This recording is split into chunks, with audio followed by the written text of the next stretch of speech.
Bab 141, Abian babak belur dihajar Sifa. Rupanya Abian juga memiliki bela diri yang mumpuni. Abian tahu titik kelemahan seseorang dan Ilham kini terintimidasi olehnya. Namun terkejut ketika Sifa yang tak disangka bukanlah wanita biasa, sudah terbukti jika tendangan kemarin di burungnya itu bukan sembarang tendangan. "Diam, kalau kamu mendekat aku akan patahkan leher suami kesayangan kamu." Abian nampak sengaja menantang Sifa dengan mengalungkannya ke leher Ilham, hingga Ilham kesulitan bernapas. Ia juga berusaha melepaskannya. "Oh, sebelum kamu lakuin itu, aku yang akan patahin hidung kamu," geram Sifa. "Ih takut, daripada kamu patahin hidung aku, mendingan kita kerjasama aja melenyapkan nyawa Pak Ustadz supaya kita bisa memulai hubungan kita, Fa." Sifa hendak menendang Abian, namun Abian sengaja menjadikan Ilham tameng, dan akhirnya justru mengenai tubuh Ilham hingga terhuyung, dan sudut bibir Ilham terluka. "Ah, Mas, maaf, hahaha. Bagus Fa, ayo kita habisin dia sama-sama." "Mas, aku nggak sengaja." Sifa yang sudah geram akhirnya menendang kaki Abian hingga pemuda itu berlutut. Ketika Sifa ingin mengarahkan cengkeramannya lagi ke rambut pemuda itu, Abian ngeles dan sengaja membuat Sifa terkapar, sehingga ketika Abian ingin menyergapnya, Sifa segera membuat kening mereka beradu hingga Abian merasa pusing kunang-kunang. Kepalaku," lirih Abian yang berusaha bangkit. Namun Sifa yang sudah geram, akhirnya memutar tubuhnya mengarahkan tendangan tepat di hidung Abian. Seketika hidung Abian mengeluarkan darah segar dan Ilham bisa lepas dari cengkeramannya. "Darah, kamu mau bikin hidungku patah, Fa?" lirih Abian yang susah payah menahan darah yang keluar dari hidungnya. Segera Sifa menarik tubuh Ilham dan membawanya duduk. Tak peduli dengan rintihan Abian yang hidungnya sudah mengeluarkan darah karena tendangan Sifa begitu kuat. "Mas nggak apa-apa, jangan sakiti dia dek. Biar pihak pondok saja yang menghukumnya, mungkin dia akan dikembalikan pada orang tuanya." "Maafin aku, wajah Mas jadi begini, aku nggak sengaja. Aku nggak akan pergi sebelum mendapatkan kamu, Fa," tegas Abian sehingga melangkah maju saat ini, hendak membawa Sifa dalam pelukannya. Namun Ilham pun menghadang Abian sehingga justru Abian yang kini ditangkap. "Sudah, kamu harus disidang saat ini." "Apaan sih? Lepasin saya deh." Abian hendak membawa tubuh Ilham dan menghempaskannya, namun Sifa segera menarik pergelangan tangan Abian dan hendak mematahkan pergelangan tangan Nasya. "Lepas, sakit, udah aku peringatkan, jangan pernah menyentuh milikku, kalau kamu masih mau tenang di sini." Karena tak bisa ditolerir lagi, kembali kaki Sifa mengarah ke milik Abian. Tepar sudah pemuda itu menggelepar kesakitan menangkup miliknya. Ilham bahkan sampai meringis, pasti sangat sakit hingga air mata Abian keluar dari sudut matanya. Ilham segera memeluk Sifa dan beristighfar, jika tidak begitu, gadis itu bisa saja menghabisi Abian. Padahal Abian sudah mengalah, namun tetap saja Sifa berpaling, sehingga kini Abian dibawa ke ruang konseling. Selain itu kedua orang tua Abian juga dipanggilnya karena sikap Abian sudah tak bisa lagi diterima oleh pondok. "Mas Ilham, baik-baik saja?" tanya Ustadz Malik. "Saya baik." "Abian yang tidak baik," jawab Ilham. "Kita bawa saja pada Pak Kiai." Maka orang tua Abian sudah dipanggil supaya Abian bisa dikembalikan pada orang tuanya, ucap Ustadz Malik. "Iya, Fa, aku suka sama kamu. Fa, Ustadz Ilham gak cocok untukmu. Akulah yang cocok bukan dia." Suara Abian pun akhirnya hilang begitu saja. Sifa yang melakukannya, Ustadz Malik sampai bergidik ketika mengetahui betapa Sifa memang Wonder Woman. Keberaniannya patut diacungi jempol. Beberapa kali mereka menyaksikan betapa Sifa sekuat itu.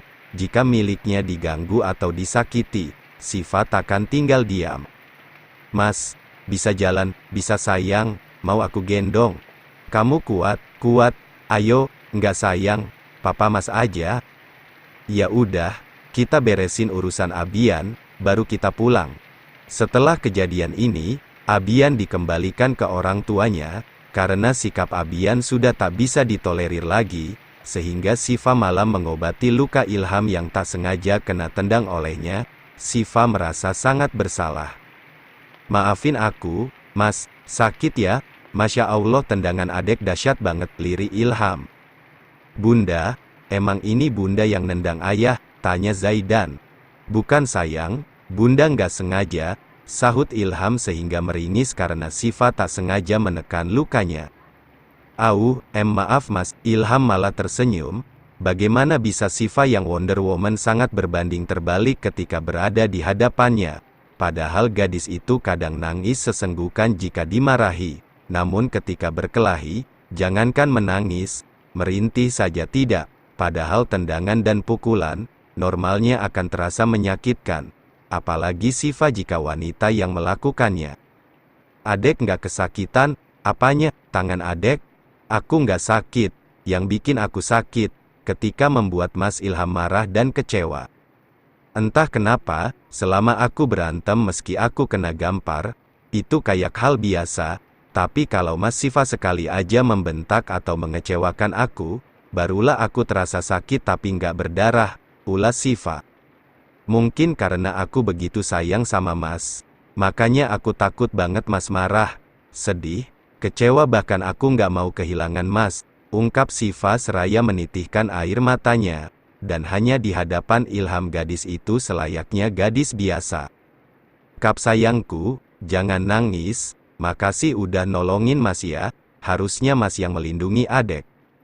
"Siapapun Mas, aku ikhlas, yang penting Mas gak disakitin, karena aku aja nggak mau nyakitin Mas, jadi mana mungkin aku biarkan orang lain ngelakuin itu." "Iya sayang, tadi Mas dicekik lagi kan?" Seperti itulah gambaran betapa beratnya menjalankan sebuah kebaikan. Sebaik apapun kita, itu akan tetap minus di hadapan pembenci kita, seperti Abian yang dendam sama Mas. Akhirnya kebencian itu mengular hingga ke adek. Rupanya Abian juga memiliki rasa sama adek, dan untuk mendapatkan adek, Abian melakukan segala cara demi bisa bersama adek termasuk menyingkirkan Mas dari hidup adek. "Udah sayang, jangan bahas ini lagi. Mas itu suamiku, cintaku, kesayanganku. Aku cuma mau kita menua bersama.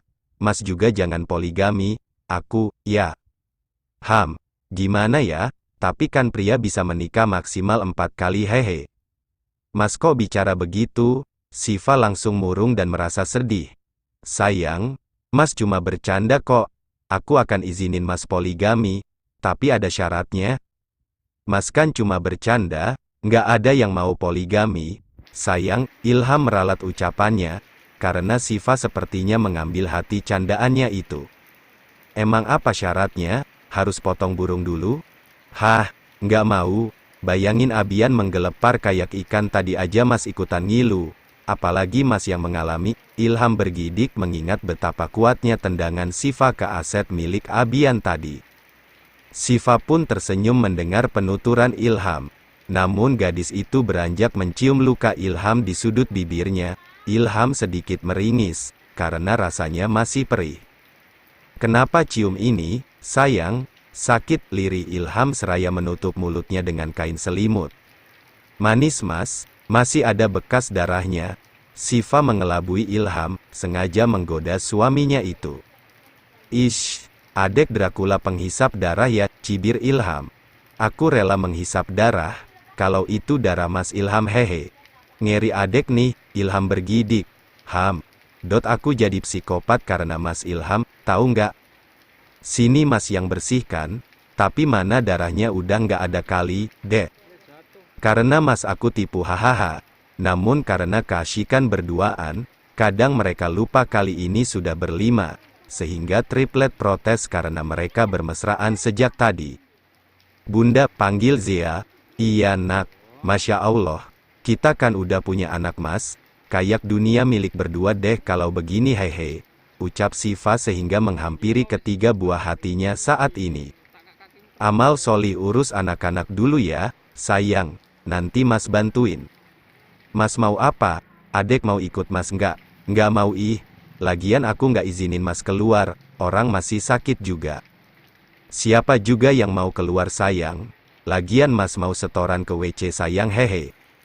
Ish, udah sana, mau aku bantu nggak? Mas bisa sendiri sayang. Siva tersenyum melihat Ilham yang jalan perlahan ke toilet, sehingga setelah dirasa aman, barulah gadis itu menemui triplet di kamarnya. Sejak Abian pergi meninggalkan Ponpes, semua jadi terasa damai. Syukurlah segala masalah bisa diatasi dengan baik, sehingga kini mereka kembali melakukan kegiatan piket di halaman Ponpes. Ilham turut membantu para santri bersih-bersih. Ustadz Gala menghampiri Ilham yang padahal baru saja sembuh total. Mas Ilham, udah sehat memangnya? Alhamdulillah, udah Mas Gala, ucap Ilham seraya menyapu halaman masjid sedangkan Ustadz Gala mengumpulkan sampah. Kegiatan ini karena rencana dari Kiai Abdullah, supaya hari santri bisa dimaknai dengan kebersamaan dengan cara kerja bakti membersihkan lingkungan pondok. Dan terakhir, Abian dan orang tuanya menghampiri Ilham saat ini. Setelah kejadian kemarin, saya minta maaf mewakili Abian, Pak Ustadz, ucap Pak Roni, ayah dari Abian. Semoga Abian bisa jadi anak yang lebih baik, ketika menimba ilmu di tempat lain. Abian hanya terdiam, namun ia terus menatap Ilham hingga bahkan Ustadz Gala geleng kepala. Abian suka sama Siva katanya, iya. Sebenarnya saya kasihan sih, bapaknya mau dia jadi ustadz di sini, tapi sedihnya adalah dia termasuk orang yang akan melakukan segala cara saat memiliki suatu keinginan. Biarin aja Mas, meresahkan kayak begitu. Abian masih menatap Ilham nyalang hingga Abian masuk ke dalam mobil. Setelah itu, Ilham memilih untuk pulang, namun setibanya di rumah, Siva kelimpungan mencari Zea sambil menangis. Mas, Zia hilang Mas, hilang bagaimana sayang? Hilang, jadi tadi kan, pada main di teras, terus aku ke dapur sebentar ambil minum, tiba-tiba Zia udah nggak ada. Mas Zai, Zara, tadi Zia kemana? Nggak tahu, ayah, sahut Zara. Ya Allah, anakku, apa tadi main sama kawannya?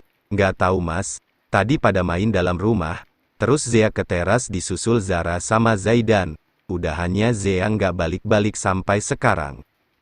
Ke rumah Kois nggak? Dokter Akira sama Kois kan lagi main ke rumah Pak Nizam. Momen yang pas sekali. Ya Allah, sayang, kenapa bisa hilang? Kamu gimana sih jagainnya? Mungkin di kamar ada nggak?